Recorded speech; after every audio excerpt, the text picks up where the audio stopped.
태고의 신비는 어디에서부터 시작됐을까?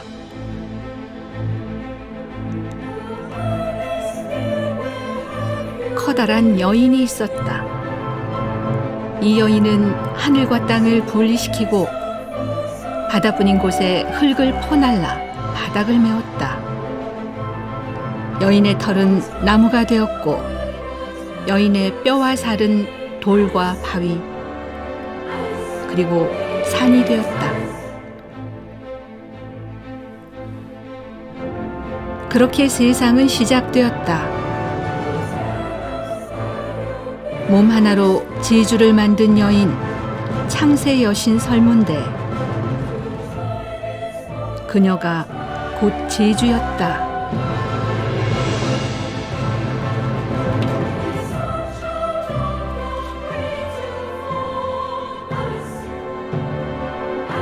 제주섬 곳곳엔 설문대의 흔적이 남아있다. 제주인들은 돌, 바람, 나무 모든 것에 신이 있다고 믿었다. 하여 제주를 신들의 고향, 신들의 섬이라 부른다.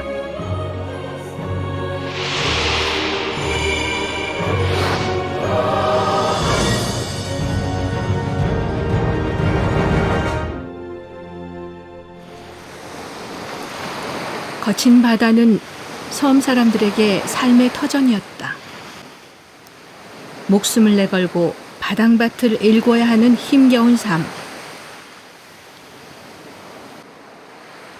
제주 사람들에게 신은 유일한 버팀목이었다. 제주의 동력, 종달리 바닷가에 자리한 해신당.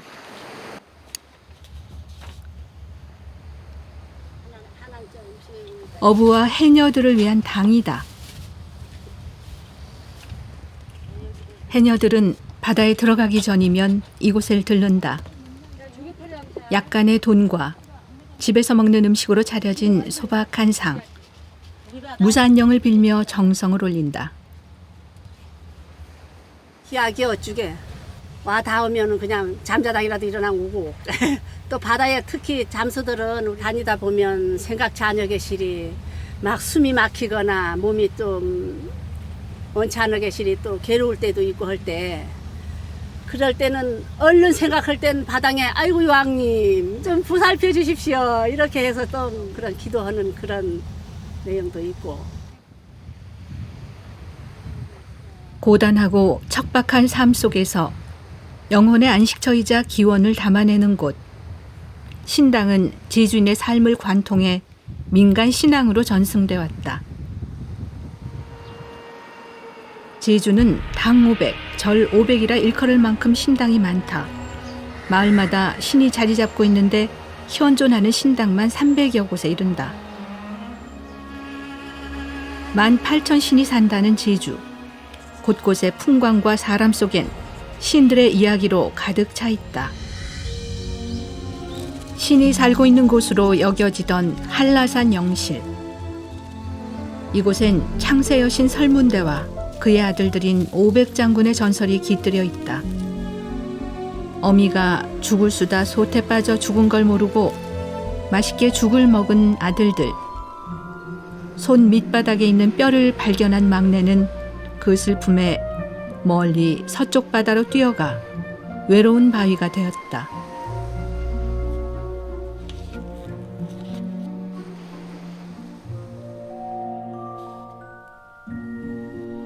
설문대는 인류의 원시적인 기원을 얘기한다.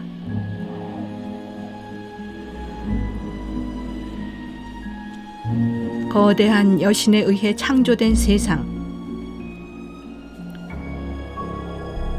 이렇게 세상의 기원을 이야기하는 창세 신화는 사람들의 입에서 입으로 전해 내려온다.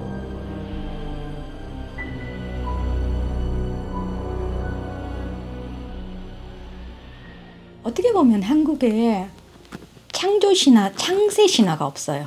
태초의 우주가 어떻게 만들어지고 이런 게 우리가 단군 신화를 건국 신화로 보지만 그거는 그 한 부족의 신화지 태초에 우주가 어떻게 생겼고 이런 얘기가 없어요. 그죠? 근데 설문대할망은 그걸로 시작해요.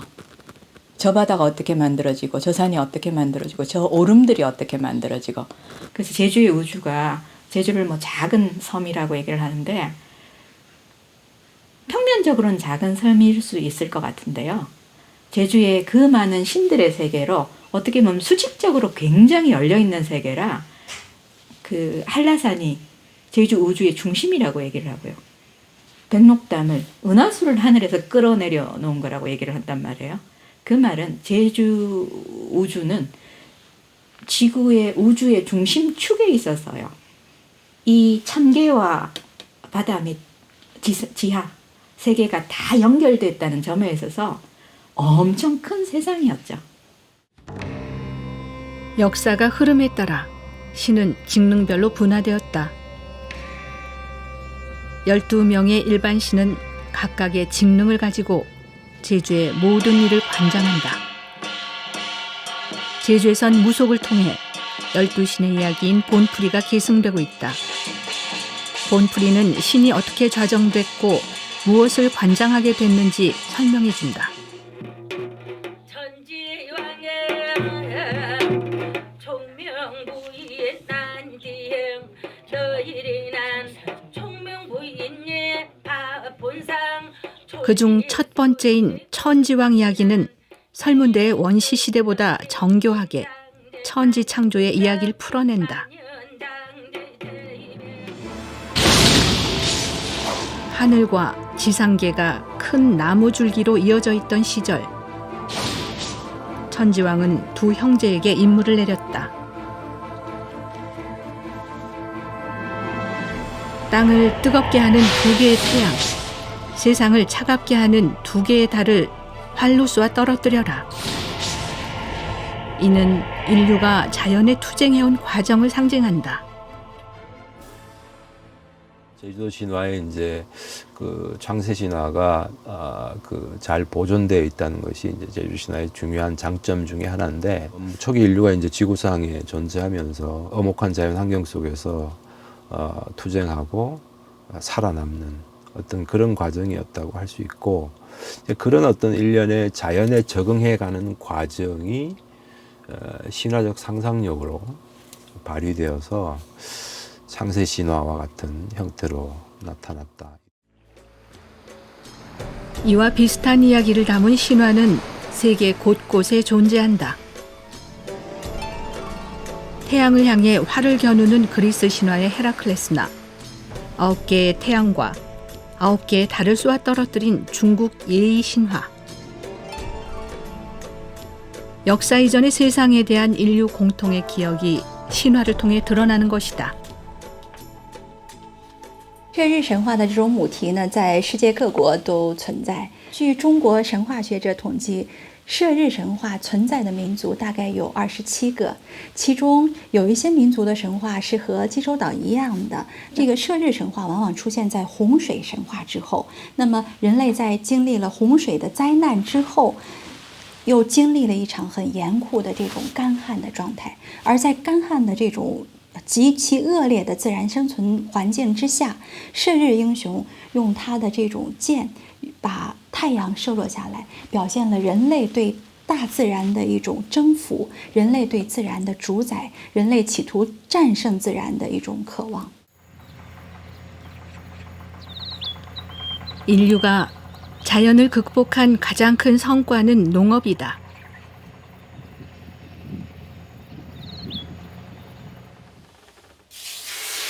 이해부터 의례 행사에 빠지지 않는 전통 음식 빙떡. 제주인들은 바구니에 담은 빙떡과 함께 축하와 위로를 건네왔다. 아주 옛날에 중간에 나눠 먹고 이것이 힘드니까 중간에는 나누고, 옛날 제사 때 가면은 이거 저 지물로 허연에 강 상에 올리고 허여지게. 메밀가루 반죽에 무채나물만으로 속을 채운 소박한 음식. 빙떡은 서민들이 즐겨 찾는 친숙한 음식이었다. 쌀이 귀했던 제주에서 메밀로 만든 빙떡은 배고픈 시절 사람들에겐 위안이었다.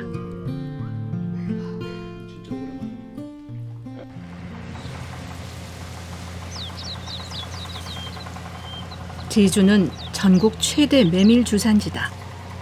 척박한 땅에서도 잘 자라는 메밀은 논농사가 어려운 제주에 적합한 작물이다.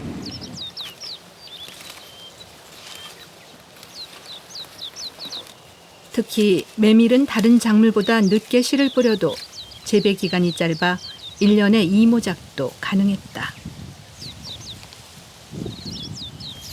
메밀이 그 척박한 땅에서 잘 자라거든요. 그리고 지대가 높고 하면은 일교차가 심하고 그러면 더 알맹이도 잘 맺히고 그러니까 수확량이 더 많죠. 섬 전체가 돌로 이루어진 척박한 땅. 메밀은 농민들에게 큰 도움이 되었다.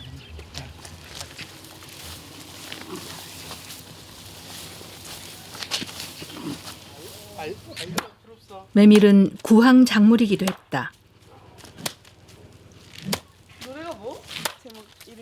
햇보리가 나오길 기다리는 보릿고개에서 메밀은 배고픔을 채울 수 있는 유일한 곡식이었다.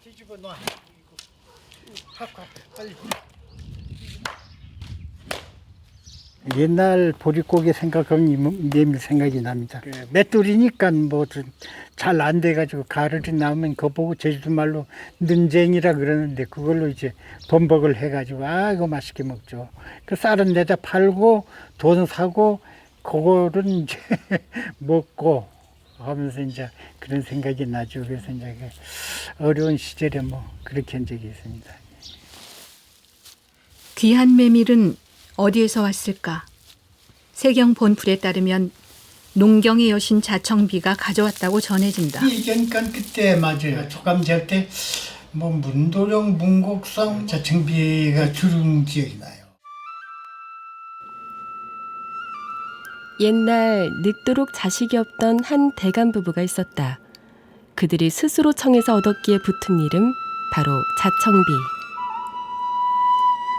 우물에 물을 기르러 간 자청비는 우연히 하늘나라에서 지상으로 공부하러 온 옥황상제의 아들 문도령을 만난다.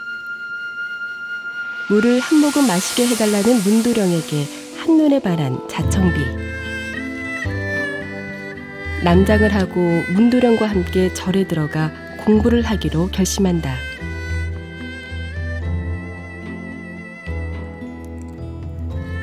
문도령은 자청비가 여자인 걸 모른 채 3년을 함께 보낸다. 하늘로 돌아가는 문도령에게 자청비는 자신이 여자임을 밝히고 남녀의 정을 나눈 둘은 재회를 약속하며 헤어진다. 하지만 문도령의 아버지는 하늘나라의 다른 여인과 결혼하라는 명을 내리고 이를 모르는 자청비는 하염없이 지상에서 문도령을 기다린다.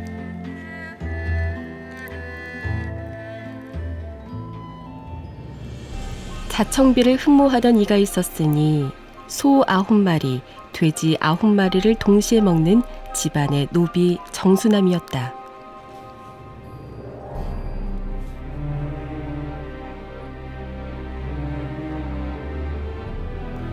문도령이 돌아왔다는 정수남이의 거짓말에 산속으로 따라간 자청비.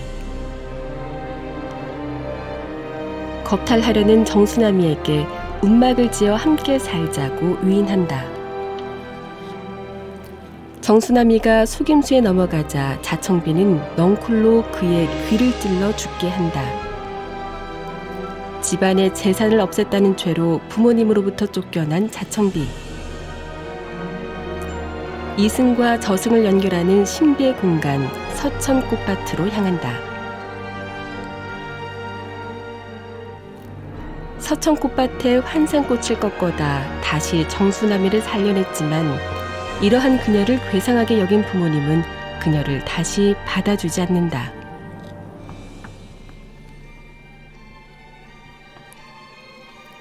사랑 찾아 길을 떠난 자청비. 천신만고 끝에 문도령과 재회하지만 옥황상제의 반대에 부딪히는데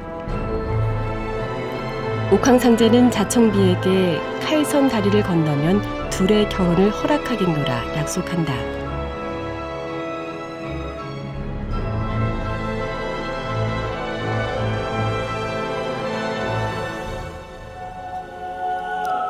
시험에 무사히 통과한 자청비는 문도령과 비로소 부부가 되고 이후 하늘의 전쟁까지 해결하면서 지상의 풍요를 불어넣는 농경의 신으로 좌정한다. 사랑을 얻고 신으로 좌정하기까지 자신의 삶을 스스로 개척한 여신, 그녀가 바로 자청비다. 여성신의 역할이 지속적으로 중시되는 모습을 반영하고 있는 거죠. 그 모든 사람을 먹여 살리는 중요한 신격으로서의 자청비가 이제 그 이후의 그 삶 속에서는 어떻게 변하냐면 적극적이고 능동적인 여성으로서의 모습으로 드러나고 있어요. 그러니까 곡식, 풍요 이런 어떤 신격의 캐릭터는 조금 감춰지고 아주 강하고 적극적이고 능동적으로 자기의 삶을 개척하고 사랑하는 사람을 만나서 자기 운명을 만들어내는 그런 어떤 적극 발랄 여성상으로 바뀐 이런 모습이 보여지죠.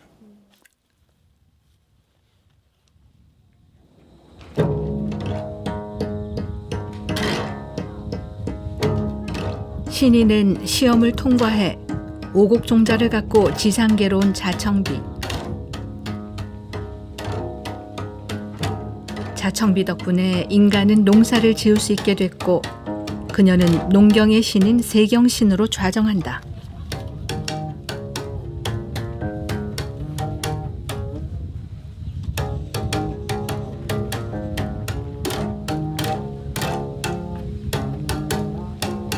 독특한 건 자청비의 배필인 문도령과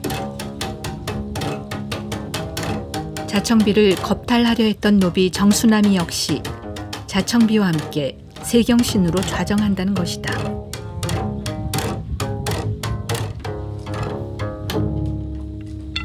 문도령은 하늘을 관장하는 상세경으로 자청비는 풍요를 불어넣어주는 중세경, 그리고 정수남이는 목축의 신 하세경이 된다.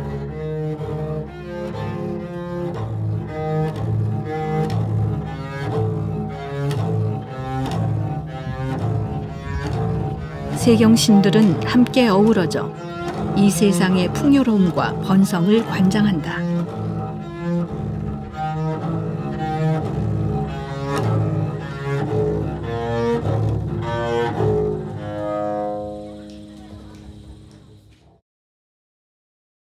농경을 위해서는 반드시 목축이 필수적이라고 하는 제주의 어떤 농업 현실을 반영하는 거라고 할 수 있죠. 그런 의미에서는 중세경인 자청비도 중요하지만 목축을 담당하는 하세경인 정수남이도 아주 중요하다.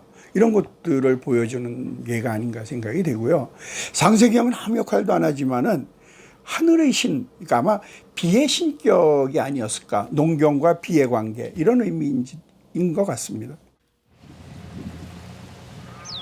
제주의 농업에서 목축은 무엇보다 중요했다. 풀을 찾아 소를 모는 소태우리. 제주에선 전통적으로 목동을 태우리라 부른다. 바람이 거세고 돌로 가득한 제주의 땅. 제주인들은 그들만의 독특한 목축 문화를 형성해왔다. 그 카보 돌릴 때 월월 해가지고 돌려요. 멀들이 가다가 싹 카보 돌라는 걸로 알아가지고 뱅이 돌아와요. 화산 회토로 이루어진 땅을 사람들은 뜬 땅이라 불렀다.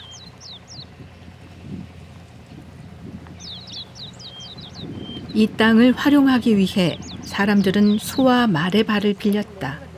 그때 당시는 농기구가 없기 때문에 소로 밭을 갈고 또 이제 소로 간 밭을 이제 씨 뿌린 다음에 이제 또 소로 발려요. 발로 저 발령 드린다 해가지고 소 분유 나오는 것을 받아가지고 그 다려가지고 하면 땅도 좀 굳어지고 해가지고 그 농사를 그렇게 해가지고 지었어요. 목축은 농경과 분리될 수 없었고 마소를 관리하는 태우리는 농사꾼들에게 없어선 안 될 존재였다.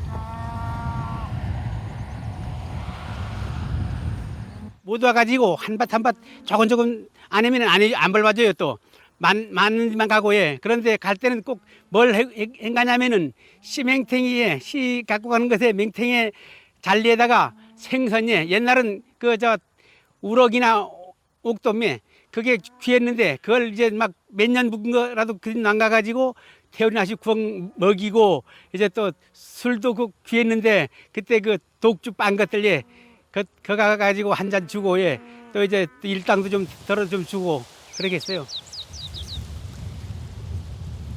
매년 자청비와 문도령이 지상계로 내려왔던 음력 7월 보름이면 목축업에 종사하는 이들이 오름에 오른다. 하늘과 가까운 곳에서 제사상을 올리는 사람들. 목축의 신 정수남이를 위한 고사를 지내기 위함이다.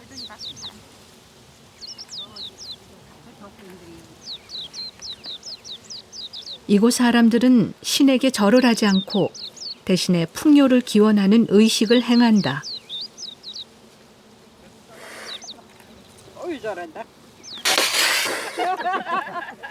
이 의식을 통해 마소가 번성하길 기원한 것이다.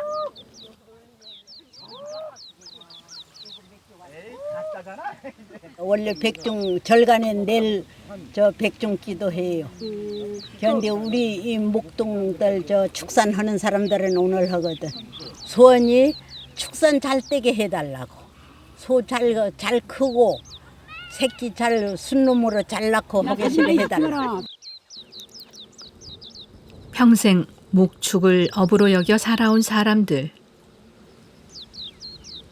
목축은 그들의 삶 자체였다. 우리는 원래 옛날에 태어나서 공부도 못하고 이런 농사지고 축사 이렇게 해가지고 이걸로 돈 해가지고 애기들 공부시키고 결혼시키고 우리 살고 먹고 그렇게 했어요. 소도 농사도 지고 소도 질렀고 일생 그렇게 해서 우리는 이렇게 살았어요. 사람의 운명을 정하는 것은 누구일까?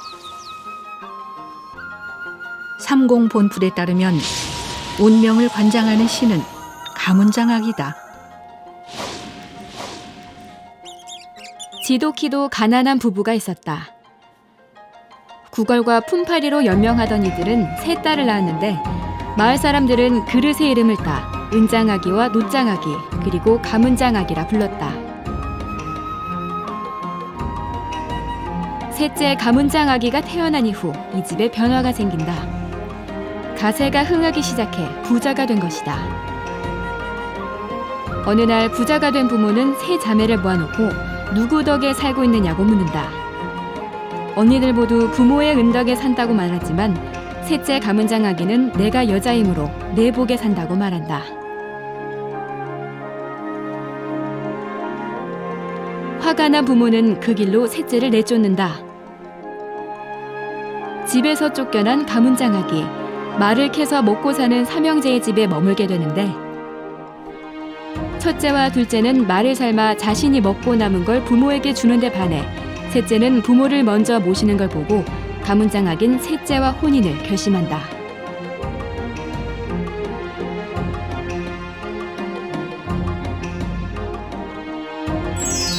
일을 하던 가문장아기 부부는 마밭에서 금부치를 발견한다. 부자가 된 가문장아기, 또다시 가족들을 부유하게 해준다. 그리고 사람들을 위한 잔치를 열어 많은 이들을 행복하게 만들어준다.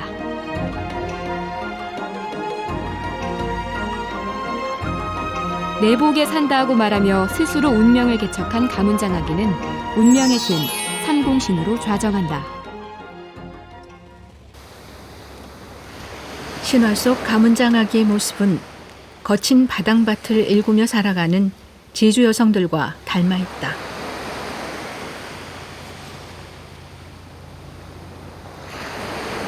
이어도 사나 이어도 사나 요낼 저성 어딜 가리 인도야 바다 해녀의 물질은 삶을 향한 몸부림이다. 이어도 사나 밭에서 김을 매는 건 물론 물질을 해야 하는 섬 여성의 운명. 거친 바다에서 살아가기 위해 여성 역시 누구에게도 기댈 수 없었다. 쳐라 아이고 아빠지 뭐 못빨지 뭐. 전화 보자 벌써 가자. 얼쑤 아 고생은 대한민국에서 최고이실걸. 애기 요수 돈이 난 아빠 어서분 안 해. 나 혼자 벌고 공부시키고. 응. 6개다. 응. 전부 다 딸들 아들래. 경이 그래도 다 1,000만 원 월급은 다 제주시에 간 아파트들 다 사망 살고 있어. 그것들 가르치려고 하니까 애가 터졌어. 밤이 좀 3시간 이상 앉아. 밤에 집에서 이제는 나 마음대로 살지. 그거 다 치안 다 장기 보내고 한 다음에 못 와도 나 먹을 거 있어. 며느리들 이제 그 나가 도우고 있어. 마음 받아. 나가 돈 있으면 뭐래 며느리 거 먹어.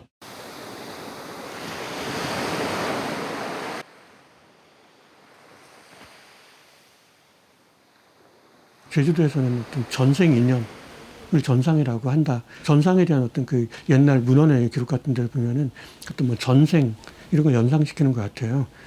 근데 그래서 뭔가 전생 인연이 그 좋은 인연, 좋은 어떤 운명, 좋은 복, 그걸 이제 받아들이는 그런 게 이제 그 전상놀이, 삼국맞이라고 할 수가 있는데, 근데 전상에는 좋은 것만 있는 게 아니라 나쁜 인연이나 안 좋은 업이나 이런 것들도 많잖아요. 그 안 좋은 업들은 또 이렇게 풀어내고 밀어내야 되는 거죠. 스스로 나는 내 힘으로, 내 안에 담겨 있는 빛으로, 내 안에 있는 좋은 어떤 기운으로 내가 얼마든지 잘 살 수 있다. 이런 어떤 믿음을 가지고 움직였고, 그런 믿음이 사실 어떻게 보면은 돌멩이를 금으로 만든 거다. 이렇게 얘기를 할 수도 있고요. 그래서 나중에는 다 그 복으로 자기를 내쫓았던 부모까지도 다 나중에 다시 포용을 해가지고 세상에 어떤 좋은 기운을 쭉 나눠주는 그런 신이 가문장하겠죠. 제주 사람들의 독립정신은 가옥구조에서도 나타난다. 안거리와 밭거리로 구분된 제주 전통가옥. 한 울타리 안에 있지만 별개의 주방을 가지고 있다. 안거리와 밭거리까지의 거리는 통상 8m가량. 평소에 목소리로 대화가 가능한 한계 거리가 8m라는 연구 결과는 제주의 가옥 배치가 얼마나 과학적이었는지를 보여준다. 들은 다 따로 사는데 부엌들 하나서 붙어서 그 따로 밥 해 먹으려고. 서로가 좋죠.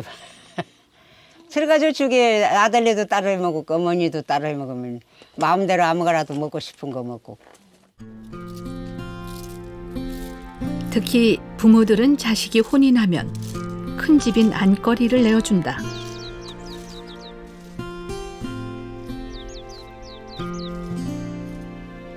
가부장제가 남아있는 지역에선 생각하기 힘든 실용적인 문화.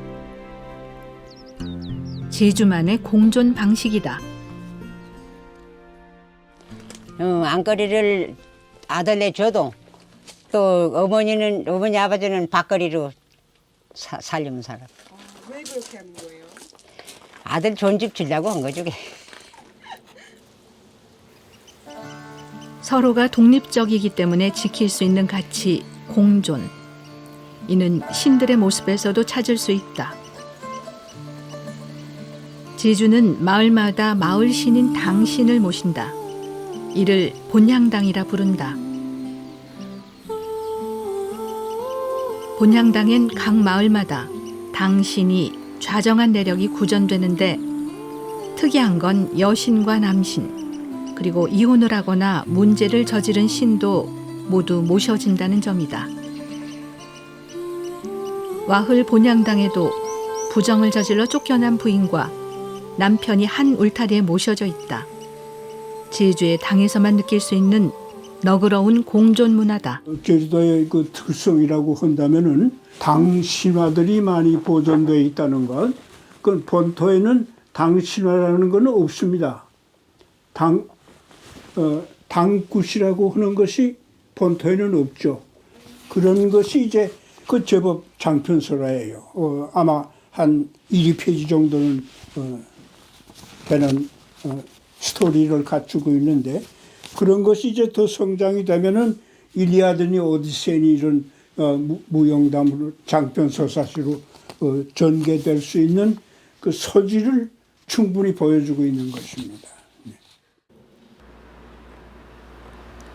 12신 중 가옥 수호를 담당하는 문전신의 이야기를 들여다보면 제주의 공존 문화에 대해 깊이 이해할 수 있다.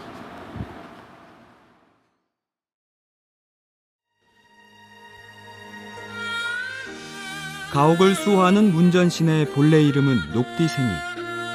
남선비와 여산부인의 7번째 자식이다. 지독한 흉년 때문에 오동마을로 장사를 하기 위해 떠난 남선비. 그곳에 노일저대 귀일의 딸을 첩으로 삼아 오동마을에 머무르게 된다. 여산부인은 3년 동안 소식이 없는 남편을 찾아 이웃마을로 떠난다. 어렵게 남편을 만나지만 노일저대 딸의 꾀임에 넘어가 연못에 빠져 죽고만 여산부인. 노일저대의 딸은 여산부인 행색을 하고 7 형제가 기다리고 있는 집으로 간다. 7 형제를 죽이기 위해 흉계를 꾸민 노일저대의 딸. 하지만 막내 녹디생이의 기지로 노일저대 딸의 악행이 만천하에 드러난다. 노일저대의 딸은 변소에서 목을 메고 죽어 측간의 신이 되고,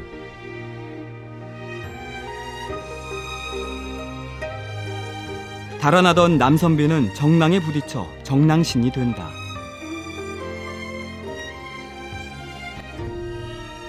아들들은 서천 꽃밭에서 환생꽃을 따다 어머니를 되살린다. 살아난 여산부인은 따뜻한 부엌의 신, 조왕신이 된다.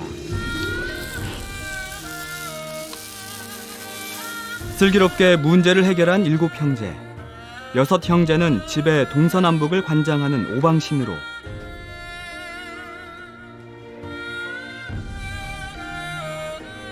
기지를 발휘한 막내 녹디생이는 가옥의 중심 문전신으로 좌정한다.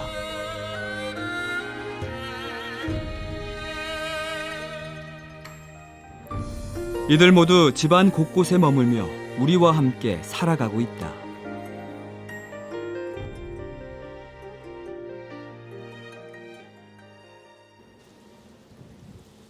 제주시 한림읍 금능리의 한 가정집.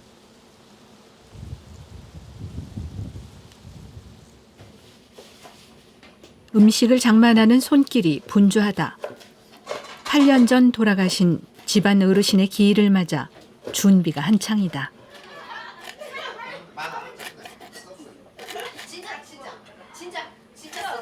할머니가 어디를 허전히 맨발에.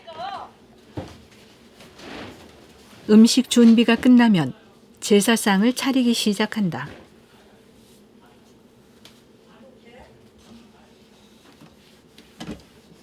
보통 제주에서는 조상을 모시는 상 옆에 먼저 올라가는 상이 있다. 문전신인 녹디생이를 위한 문전상이다.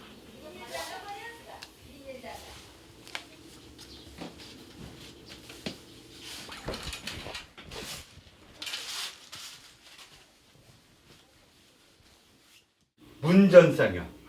이게 집안 신을 위한 겁니다. 어쨌든 여기 제사 보시는 형님보다 먼저 올리는 거예요. 모든 음식은 먼저 올립니다. 여기가 우선이니까 신이 우선 아닙니까? 문전상이 준비되면 비로소 조상신을 위한 상을 차리기 시작한다.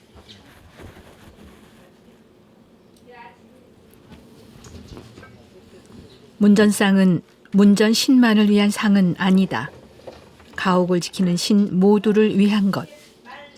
노일저대 귀일의 딸과 같은 악신도 문전상에서 함께 기려진다.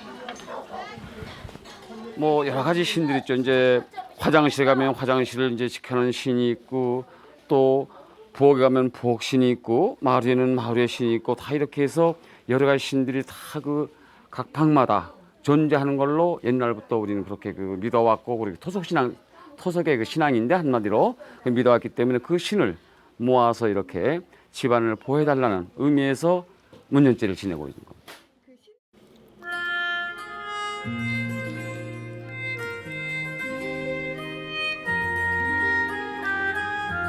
선한 신도 악한 신도 모두가 공존하는 이곳. 문전제를 지내며 각각의 역할을 갖고 있는 신에게 집안의 안녕과 평화를 빌어본다. 절을 올린 뒤 음식을 조금씩 덜어내 고수례를 준비하는 어르신. 후손이 없어 대접받지 못하는 신들을 기리기 위한 작은 배려다. 코사레라 그래가지고 이제 우리 제도에서는 그 코시라 그러는데 그 제사를 이제 그 이렇게 혼이 올 적에는 따라오고 싶은 혼들이 많고 또 주변에 그 대우를 못 받는 신들이 많이 있는 걸로 이렇게 알려져 있어요. 왜 그러냐면 어렸을 적에 돌아갔다든가 이러면 누가 제사를 모실 사람이 없지 않습니까? 또 이제 있더라도 멀리 이렇게 오랜 그 세월이 흐르다 보면 그 자손들이 이제 조상에 대한 소홀한 그런 신들, 그러니까 들어오지 못한 대우를 못 받는 신들을 위해 가지고 그 좀 성의를 베푸는 그것이 이제 우리가 정말 코사라 그래서 이 지붕 위에 이렇게 음식을 이렇게 던지고 이런 걸로 알고 있고. 측간에서 쓰던 것은 부직갱이 하나라도 부엌에 가져오지 말라는 옛말이나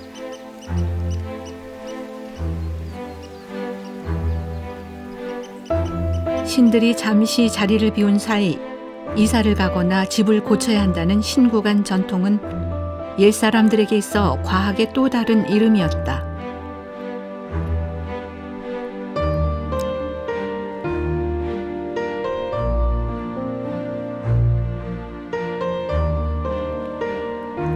지금도 제주인의 30%가 따르는 신구간 풍습, 신화의 흔적은 오늘날에도 이어지고 있다. 집안의 모든 곳에 다 신이 머문다. 어느 한 곳도 신성하지 않은 곳이 없다. 인간이 사는 곳은 참으로 신성한 곳이다라고 하는 그런 느낌을 우리에게 일깨워주는 게 아닌가 생각이 돼요. 그래서 지금도 제주의 할머니들은 누군가 못된 짓을 하면 저 노일저대 귀일의 딸 같은 년 뭐 이렇게 이제 욕을 하기도 하는데 그러나 하여튼 죽음으로써 그의 과거의 악은 전부 용서를 받아요. 악은 끝까지 미워하고 끝까지 저주해야 되는 존재가 아니라는 거죠. 미워할 수는 있지만 그걸 끝까지 저주하고 원한을 뭐 되갚아야 하는 이런 정도까지 잔인하지 않은 역사가 제주인들의 삶 혹은 옛날 사람들의 삶에 묻어 있는 거고요. 제주 섬의 동쪽 끝, 제주에서도 아름답기로 손꼽히는 성산바다. 최근 이곳에서 3명의 해녀가 목숨을 잃었다.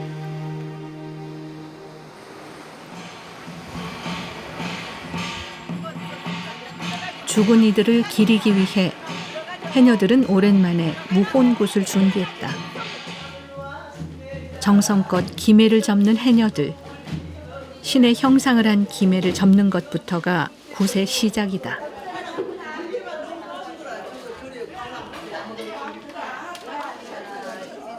신들을 위한 음식도 준비된다.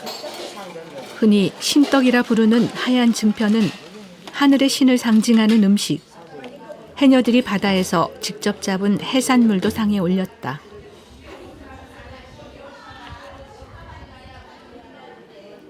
작은 신방이 굿에 참가한 사람들의 이름을 빠짐없이 부른다.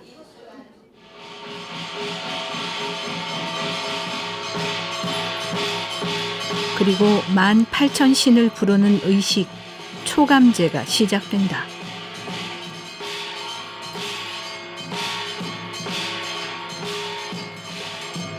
가족보다 오랜 시간을 함께 보낸 동료를 잃어버린 사람들. 동료의 죽음은 자신의 이야기이기도 하다. 올리는 사고가 너무 많이 나서 이제 한 달에 2사람 돌아가시고 1년에 3사람이 돌아가면서 1년 반쯤에 그래서 이제 이 구슬하는 거라. 이제 사고 무사하라고 하고 나지 말라고 이거 정성 들이는 거니까. 구슬하는 날과 장소를 신에게 알린 뒤 신을 청하는 연유를 구하기 위해 신방의 춤이 계속된다. 굿은 신방의 춤과 함께 진행된다. 나하고 얘기하고 한 40분이나 있다가 돌아가셨어요. 사고 나서. 그러니까 이렇게 얕은 데서 오니까 이렇게 해서 언니 왔을까? 나 제주말로 왔을까? 하는 그 언니는 얘기를 안 하대. 그렇게 해서 얘기하고 한 40분이나 1시간은 안 되고 한 40분이나 됐다가 사고 났어. 숨이 차거나 심장마비로 그렇게 연세가 있어. 아이고 시황청에 사남의 여준데 내가 아이고 이생같이 울어. 아이고 나 그때 죽어가냐면은 조금만 친구가 덜해두시면 물에서 숨 안 쉬질걸. 아이고 외국계여도 그냥 가보나 나 얼마나 섭섭한 줄 압니까. 죽어진 것이 어떡할 정도로 하구만 영이 영락께서다 헛들의 노령이 내부터 아이고 나 사라지 어습되는 그냥 물지는 동물젠 마 기어라.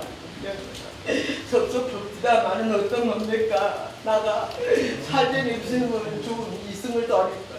나 운명이 그거 빼니나 누구를 원망할 것과 영원히 비세가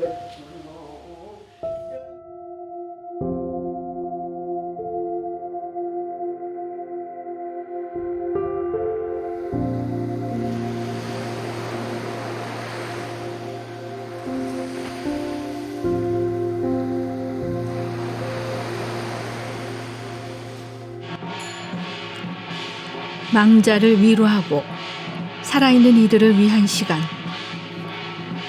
해녀들의 앞날을 위해 점을 친다. 이러한 의식을 통해 요왕신을 맞이한다. 제일 좋은 점은 마음이 편안하지. 이렇게 불신하고 편안해. 자손들도 우리 붙으니까 마음이 놓인다. 우리 신망들 가서 붙여주면 마음이 편해.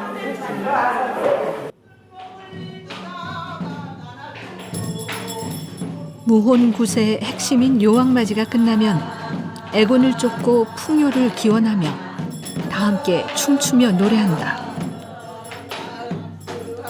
신명. 해녀들은 이렇게 마음을 나누면서 슬픔을 떨치고 위안을 얻는다.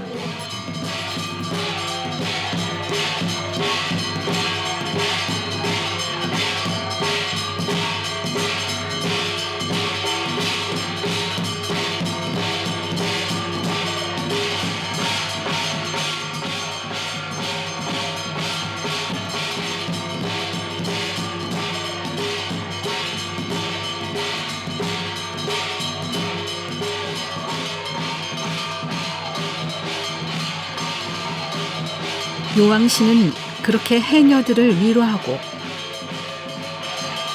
다시 그들이 웃으며 삶의 터전으로 나갈 수 있도록 도와준다.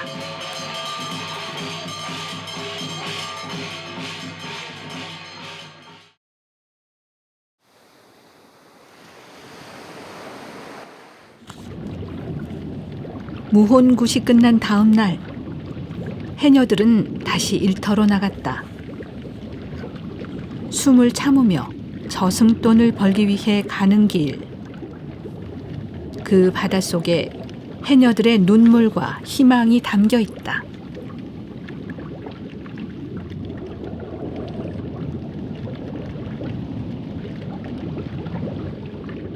기분은 좋도 말도. 어머니 오늘 안 힘드셨어요? 아이고 왜 안 힘들어. 하나 빨라면 왔다 갔다 숨이 왔다 갔다 하는데 하나 뽑아가지고 못 나오면 숨이 날까다 가는가 싶어서 놀라워서. 왜 그런 고비가 몇 번 있지. 제일 먼저 자식 생각이 나. 내가 이렇게 하면 안 되겠다 싶어가지고. 글쎄요, 있다가도 없다가도 못하죠. 눈에 안 보이니까. 하지만 감사합니다. 그는 마음속으로 언제나 그렇게 고맙게 생각하고 살아요. 여왕님한테는 겸손해야지, 언제나.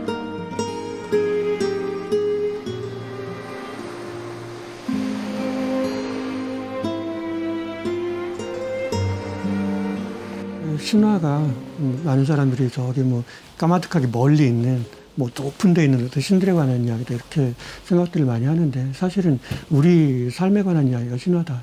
저는 그렇게 생각을 하거든요.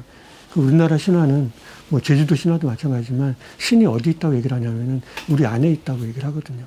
우리 안에 신명이 담겨 있고 우리 안에 있는 빛을 찾아내고 풀어내는 그게 전 신화 역할이라고 생각하고 제주도의 수많은 신화들도 다 그렇게 결국 인간에 관한 이야기거든요. 자청비든 가문장이든 다 어떤 그 인간으로 태어나서 거기서 이렇게 자기 삶을 감당하고 살았던 그 힘들고 어려웠던 것들을 다 극복해내면서 빛이 된 그런 인물들이 곧 신이 돼가지고 사람들이 등불이 되고 있는 거다. 제주시 조천읍 함덕리. 이곳엔 다른 마을의 신당과는 조금 다른 당이 있다.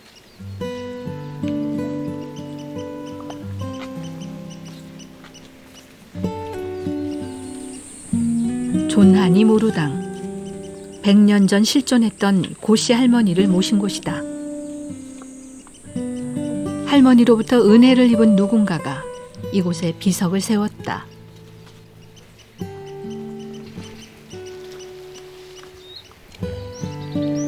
사랑했다 나를 마치 자기 자식인 것처럼 은혜를 갚으려고 하나 다른 방법이 없어서 이 작은 하나의 비석 돌에다가 표시를 한다. 즉 비석을 세운다.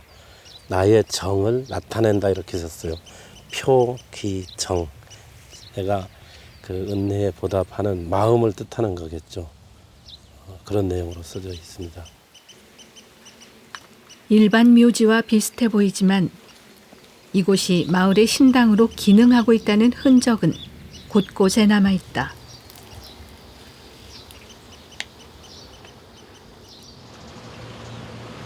함덕에서 태어난 고씨 할머니는 아픈 사람들을 치료해줬다. 아직까지도 마을 어르신들은 사람들에게 베풀었던 할머니의 선한 마음을 기억하고 있다.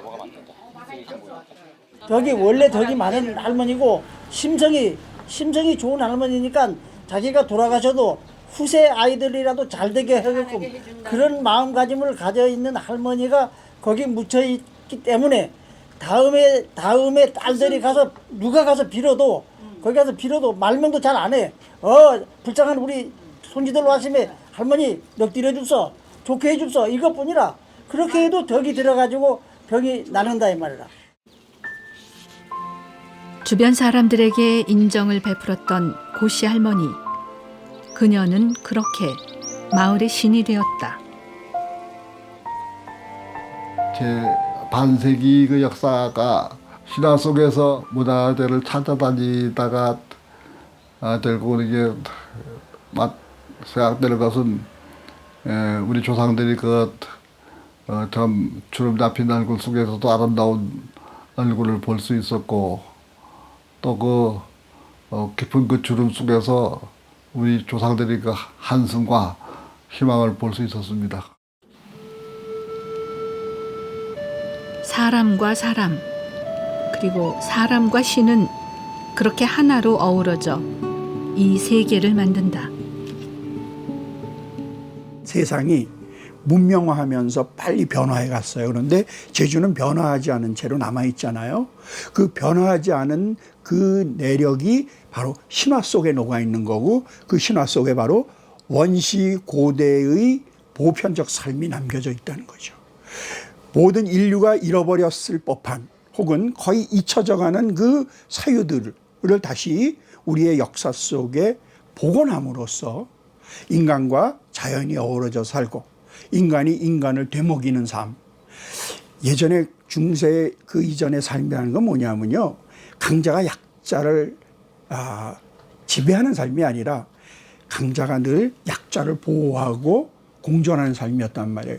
그런 삶의 틀들이 제주의 신화 속에 오롯이 남아있다는 거죠. 그렇기 때문에 제주와 같은 후진이 미래의 선진이 될 수 있는 아주 중요한 근거지라고 하는 의미가 아마 제주의 미래를 생각하는 사람들에게 던져줄 수 있는 하나의 메시지가 아닐까 생각이 됩니다.